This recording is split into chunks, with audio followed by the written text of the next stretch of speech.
നിൽക്കാനും ഇരിക്കാനും പറ്റുന്നില്ല, വേദന കാരണം ഒരു സ്ഥലത്തേക്കൊന്ന് പോകാൻ പോലും പറ്റുന്നില്ല, കിടന്ന് ഉറങ്ങാൻ പോലും പറ്റുന്നില്ല എന്ന് പറഞ്ഞിട്ടാണ് എപ്പോഴും പൈൽസ് വന്നിട്ടുള്ള പേഷ്യൻസ് നമ്മളെ അപ്രോച്ച് ചെയ്യാറുള്ളത്.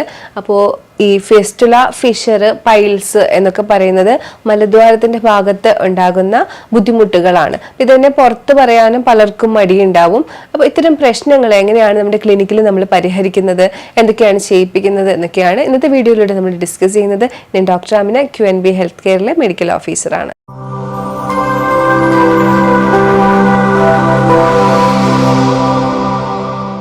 ഫിസ്റ്റുല, ഫിഷർ, പൈൽസ് എന്ന് പറയുന്നത് മലദ്വാര സംബന്ധമായിട്ട് വരുന്ന കണ്ടീഷൻസ് ആണ്. അപ്പൊ അതിലെ ഫിസ്റ്റുല എന്ന് പറയുന്നത് ചെറിയ ചെറിയ കുരുക്കൾ രൂപപ്പെടുന്നതും, ഫിഷർ എന്ന് പറയുന്നത് മലദ്വാരത്തിന്റെ ഭാഗത്തുണ്ടാകുന്ന മുറിവുകളും, ഫിസ്റ്റുല എന്ന് പറയുന്നത് മൂലക്കുരു എന്ന് പറയും.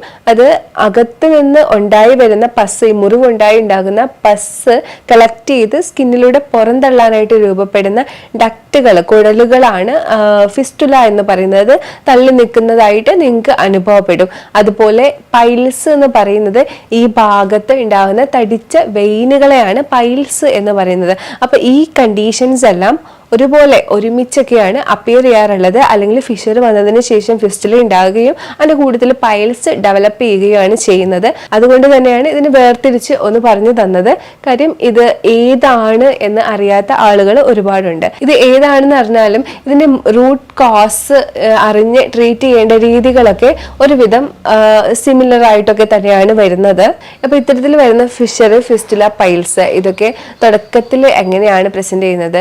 ചൊറിച്ചിലുണ്ടാവും, വേദന ഉണ്ടാവും, ഇരിക്കുമ്പോൾ മലദ്വാരത്തിന്റെ ഭാഗത്തൊരു വേദന, അതുപോലെ തന്നെ ടോയ്ലറ്റിൽ പോകുന്ന സമയത്ത് വേദന, പോകാതെ ഇരിക്കുക, ബാത്റൂമിൽ പോകാൻ ബുദ്ധിമുട്ട് അനുഭവപ്പെടുക, അതുപോലെ തന്നെ ചെറിയ ചെറിയ നമുക്ക് കയ്യിൽ തന്നെ ചെറിയ കുരുകള് തട്ടുക, ഇങ്ങനെയൊക്കെ ആയിരിക്കും തുടക്കത്തിൽ അനുഭവപ്പെടുന്നത്. അപ്പോൾ ആ സമയത്ത് നമുക്ക് വലിയ ബുദ്ധിമുട്ടില്ല എന്ന് വിചാരിച്ച് അതിനെ വെച്ച് താമസിപ്പിക്കുന്നതാണ് മിക്കപ്പോഴും പിന്നീട് വലിയ വലിയ സർജറി ചെയ്യണം എന്നുള്ള അവസ്ഥയിലേക്കൊക്കെ എത്തി വലിയ വലിയ പെയിനിലേക്കൊക്കെ എത്തുന്നത്. ഫിസ്റ്റുല എപ്പോഴും ഇന്റേണലിയും എക്സ്റ്റേണലിയും വരാറുണ്ട്. ഉള്ളിലാണെങ്കിൽ ഇന്റേണൽ ബ്ലീഡിങ് കാര്യങ്ങളൊക്കെ ഉണ്ടാവും, പുറത്താണെങ്കിൽ പുറമേ തള്ളി നിൽക്കുന്നതായിരിക്കും ചൊറിച്ചില്, വേദന ഒക്കെ അനുഭവപ്പെടാറുണ്ട്. എന്നാൽ പലപ്പോഴും ആളുകൾ ഇത് റിമൂവ് ചെയ്യുകയും വീണ്ടും ഇത് വരികയും ചെയ്യും. അതിന് കാരണം എന്ന് പറയുന്നത് ഒരിക്കലും നിങ്ങൾ റൂട്ട് കോസിനെ അല്ലായിരിക്കും അവിടെ ട്രീറ്റ് ചെയ്തത്, ആ ഒരു പ്രൊജക്ട് ചെയ്ത് വന്നതിനെ ആയിരിക്കും ട്രീറ്റ് ചെയ്യുന്നത്. അപ്പോൾ ഉള്ളിലുണ്ടായ മുറിവ്, അതിൽ നിന്ന് പസ് ഉണ്ടായതിനു ശേഷം അത് കണക്ട് ചെയ്ത് ഉള്ളിലേക്ക് പസ് പുറന്തള്ളാനായിട്ട് വന്ന ആ ഒരു പിമ്പിളാണ് നിങ്ങൾ റിമൂവ് ചെയ്യുന്നത്. ആ ഒരു പ്രൊജക്ഷനെ നിങ്ങൾ റിമൂവ് ചെയ്ത് കളഞ്ഞിട്ട് കാര്യമില്ല.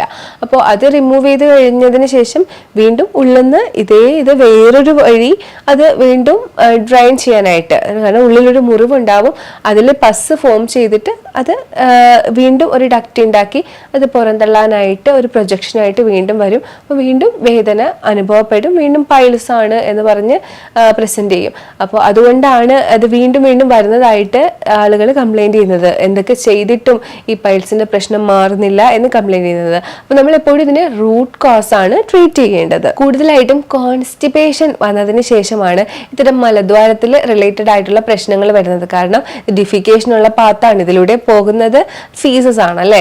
അപ്പം പുറത്തേക്ക് പോകുന്ന ഈ സ്റ്റൂളിന്റെ കൺസിസ്റ്റൻസി, അതുപോലെ തന്നെ ഇതിന്റെ രീതി, ഇത് പോകുന്ന രീതിയൊക്കെ അനുസരിച്ച് നമ്മുടെ മലദ്വാരത്തിന്റെ ഭാഗത്ത് പല പ്രശ്നങ്ങളും ഉണ്ടാവും. ഇപ്പം കട്ടിക്കാണ് പോകുന്നത് എന്നുണ്ടെങ്കിൽ ഡ്രൈ ആയിട്ട് വെള്ളത്തിന്റെ അംശം അല്ലെങ്കിൽ മുറിവുകൾ ഉണ്ടാവും. അങ്ങനെ ഉണ്ടായ മുറിവ്, നമുക്കൊരു മുറിവ് ഉണ്ടായി കഴിഞ്ഞാൽ നമ്മൾ എത്രയോ കെയർ ചെയ്തിട്ടായിരിക്കുമല്ലോ ഇത് ഉണക്കുന്നത്, അതിൽ പൊടിയും അഴുക്കൊന്നും തട്ടാതെ. പക്ഷെ ഈ ഒരു ഭാഗം എന്ന് പറയുന്നത് എപ്പോഴും ഗുഡ് ബാക്ടീരിയസ് ആയാലും ബാഡ് ബാക്ടീരിയസ് ആയാലും ഒക്കെ കൂടുതലുള്ള ബാക്ടീരിയലും ഫംഗൽ ഗ്രോത്ത് ഉള്ള ഈ ഒരു ഭാഗത്ത് ഒരു മുറിവ് ഉണ്ടായി കഴിഞ്ഞാൽ പിന്നെ അതൊന്ന് ട്രീറ്റ് ചെയ്തെടുക്കാനായിട്ട് ഇത്രയും ബുദ്ധിമുട്ടാണ്. അപ്പോൾ ആ ഒരു മുറിവ് പിന്നെ ക്രമേണ അതിന് പഴുപ്പ് വന്ന് അതിൽ പസ് ഫോം ചെയ്ത് അത് പുറന്തള്ളാനായിട്ടാണ് ഒരു ട്യൂബായിട്ട് ഫിസ്റ്റുല എന്ന് പറയുന്ന ഒരു രീതിയിലേക്ക് എത്തുന്നത്. ഭക്ഷണത്തിൽ ഫൈബർ ഇല്ലാത്തത്, അമിതമായിട്ട് പുക വലിക്കുന്നത്, മദ്യപാനം, അങ്ങനെ ഡീഹൈഡ്രേറ്റ് ആയി പോകുന്ന അവസ്ഥകൾ, അതുപോലെ തന്നെ കൂടുതൽ ടൈം ടോയ്ലറ്റിൽ ഇരിക്കുന്ന, ഫോണൊക്കെ യൂസ് ചെയ്ത് ഇരിക്കുന്നവർ, അതുപോലെ തന്നെ റെഗുലർ ആയിട്ട് ടോയ്ലറ്റിൽ പോകാത്തവർ, ആ ഒരു ഹാബിറ്റ് ഫോളോ ചെയ്യാത്തവർ, ഇനി ടോയ്ലറ്റിൽ പോകാൻ തോന്നിയിട്ടും പിടിച്ചു വെക്കുന്നവർ, അങ്ങനെയൊക്കെയുള്ള ആളുകൾക്കാണ് ക്രമേണ കോൺസ്റ്റിപ്പേഷൻ വേഴ്സ് ആയിക്കൊണ്ട് വരുന്നത്. മാറുന്നത്, അത് ഒരു പ്രശ്നമായിട്ട് മാറുന്നത്. അങ്ങനെ പ്രശ്നമായി മാറി ചെറിയ ചെറിയ മുറിവുകൾ ഉണ്ടായി, ആ നേരത്തെ ഞാൻ പറഞ്ഞതുപോലെ ആ മുറിവുകളിൽ നിന്ന് വരുന്ന പസ്സിനെ പുറന്തള്ളാനായിട്ട് ട്യൂബായിട്ട് വന്ന് ഫിസ്റ്റുലായിട്ട് രൂപപ്പെടുമ്പോഴാണ് നമ്മളത് കൂടുതലായിട്ട് ശ്രദ്ധിക്കുന്നത്. അപ്പൊ ഇരിക്കുമ്പോൾ പെയിൻ ഉണ്ടാവും, പിന്നെ അത് റിമൂവ് ചെയ്യുന്ന അവസ്ഥയിലേക്കൊക്കെ എത്തുന്നത്. പ്രഗ്നൻസി ടൈമിൽ ഇത്തരത്തിൽ പൈൽസിന്റെ ഇഷ്യൂസ് കാണാറുണ്ട്. കാര്യം നിങ്ങൾക്ക് അറിയാം, പ്രഗ്നൻസി എന്ന് പറയുന്നത് യൂട്രസ്, മലദ്വാരം, അതുപോലെ തന്നെ മൂത്രാശയം, ഇതൊക്കെ ഒരു നിരയിലുള്ള ഒരു ഭാഗമാണ്. അപ്പോൾ പ്രഗ്നൻസി ടൈമിൽ കുട്ടി വളർന്നു വരുന്ന സാഹചര്യത്തിൽ അവിടെ ഉള്ള മലദ്വാരത്തിലൊക്കെ പ്രഷർ കൂടുതലായിട്ട് വരും അല്ലെ. അപ്പൊ ആ സമയത്താണ് ഈ മുറിവുകളൊക്കെ ഉണ്ടായിട്ട് പൈൽസ് രൂപപ്പെടുന്നത്.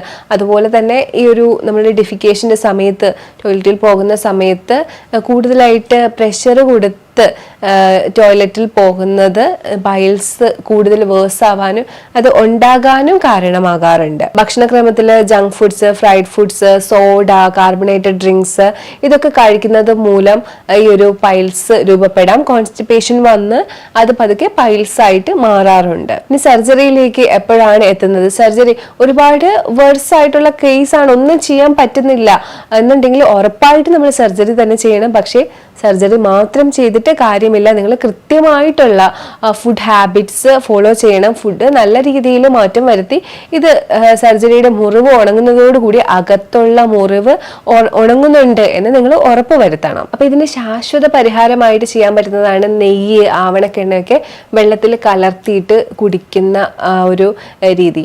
അത് കൊഴുപ്പ് കൂടുതൽ എത്തുമ്പോൾ നമുക്ക് കൂടുതലായിട്ട് ഡെഫിക്കേഷന്റെ ഒരു പ്രോസസ്സ് നടക്കുന്നതാണ്. അപ്പോൾ വയറ്റിൽ നിന്ന് പോകുന്നതാണ്. പക്ഷെ എന്ന് വെച്ച് ഇതൊരിക്കലും നമ്മുടെ പൈൽസിന്റെ മുറിവ് ഉണങ്ങി എന്നല്ല അർത്ഥം. പൈൽസ് കുറഞ്ഞു എന്നല്ല, വയറ്റിൽ നിന്ന് പോയി എന്ന് വെച്ച് അർത്ഥം. നല്ല ഫൈബർ അടങ്ങിയ ഭക്ഷണം കഴിക്കുക.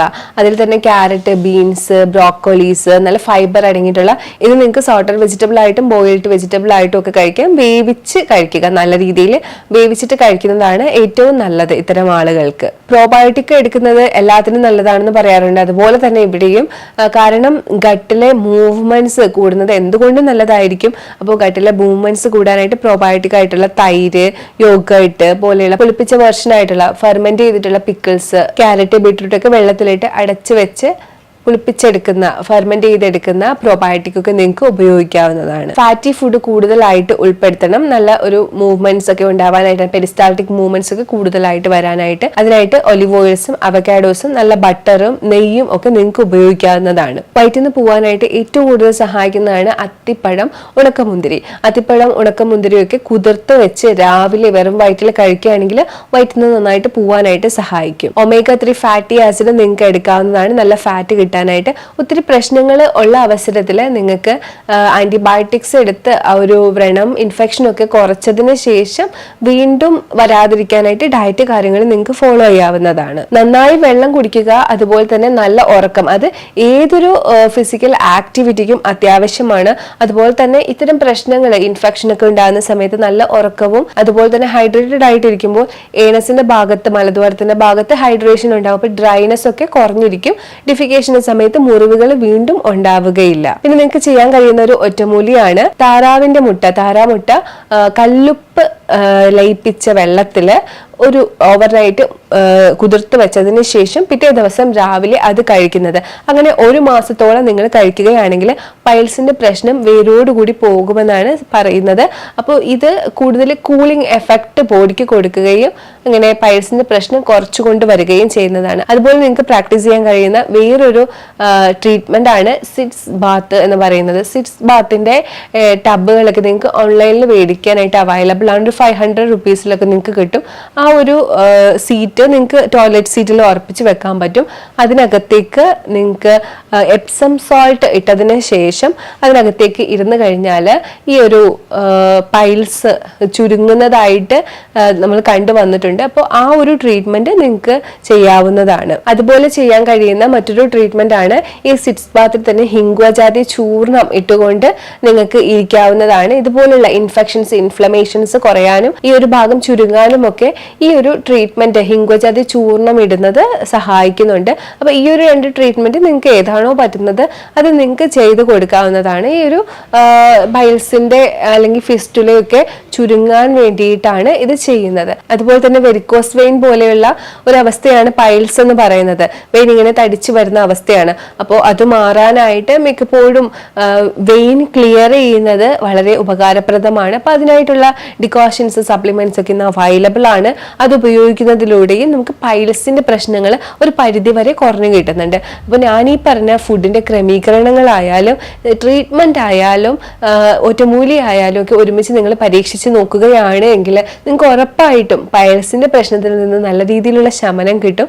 അപ്പോൾ ഞാൻ ഈ പറഞ്ഞ കാര്യങ്ങളിൽ നിങ്ങൾക്ക് ഇനി എന്തെങ്കിലും സംശയമുണ്ട്, പൈൽസിന്റെ കാര്യത്തിൽ നിങ്ങൾക്ക് ഇനി വേറെ എന്തെങ്കിലും അറിയാനുണ്ടെങ്കിൽ ഈ കാണുന്ന നമ്പറിലേക്ക് നിങ്ങൾക്ക് കോൺടാക്ട് ചെയ്യാവുന്നതാണ്. നമുക്ക് ഓൺലൈൻ കൺസൾട്ടേഷനും അവൈലബിൾ ആണ്. അപ്പോൾ ഇനിയൊരു വീഡിയോയിലേക്ക് കാണുന്നവരേക്കും ബൈ.